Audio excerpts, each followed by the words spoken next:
साल 2005 में रानू अपना घर परिवार छोड़कर कहीं चले गए। उस समय उनकी बीवी, 6 साल का एक बेटा, 3 बड़ी बहनें और 4 छोटे भाई थे। साथ में माता पिता भी थे, पर उनके दिमागी संतुलन ठीक न होने के कारण कहीं अचानक से गायब हो गए। उनके घर वालों ने काफ़ी कोशिश की उनको ढूंढने की, लेकिन कहीं पर भी उनका कुछ पता नहीं चला। अमरावती के नवल गांव के रहने वाले थे वो। 2017 में उनके पिताजी स्वर्गवासी हो गए। तब उनका बेटा रानू जी का, सुनील तान्या नाम था उनका, उन्होंने अपने दादाजी का अंतिम संस्कार करने के साथ साथ अपने पिताजी का भी अंतिम संस्कार कर दिया। 5 जून 2020 की बात है। रानू स्टेशन पर थे। उस समय सदन आश्रम के कुछ लोग वहाँ से गुजर रहे थे। उन लोगों ने रानू को पकड़ा और अपने आश्रम ले गए। उस समय रानू को मिर्गी के कुछ दौरे पड़ते थे, जिस कारण उनका इलाज चलता रहा। इलाज चलते चलते रानू कुछ दिनों पर ठीक हो गए। वो अक्सर अमरावती के नवल गांव का नाम लिया करते थे। लोगों ने सर्च करना शुरू किया आश्रम के।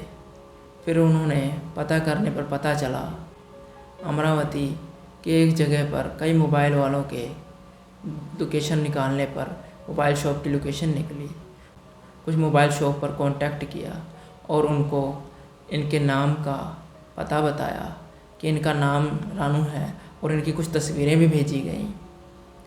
उन लोगों ने उस फ़ोटो को व्हाट्सएप पर और फेसबुक के ज़रिए काफ़ी वायरल करना चाहा और काफ़ी वायरल भी हो गया। आखिरकार वहाँ पर एक आदमी भी था। उस दुकानदार का नाम था संदीप। उन्होंने उस आदमी को दिखाया। उस आदमी का नाम नानक नाम था। नानक राम ने देखते ही फ़ोटो को पहचान लिया, ये तो रानू है। उसने जाकर उनके घर परिवार को बताया। सुनील बहुत खुश हुआ। अपने पिताजी को 23 साल बाद दोबारा मिलने वाला था। ये जानकर बहुत खुशी हुई। उसकी बीवी रानू की, वो भी बहुत खुश थी।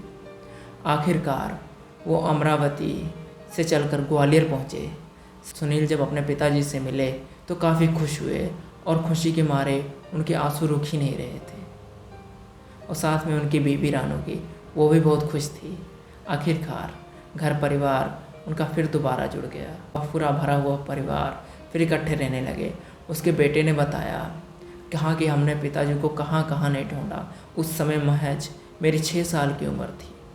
2017 में हमने दादाजी का स्वर्गवासी होते हुए पिताजी की भी 13वीं कर दी थी कि पिताजी अब तो मिलेंगे नहीं। अंतिम संस्कार कर दिया था दादाजी के साथ।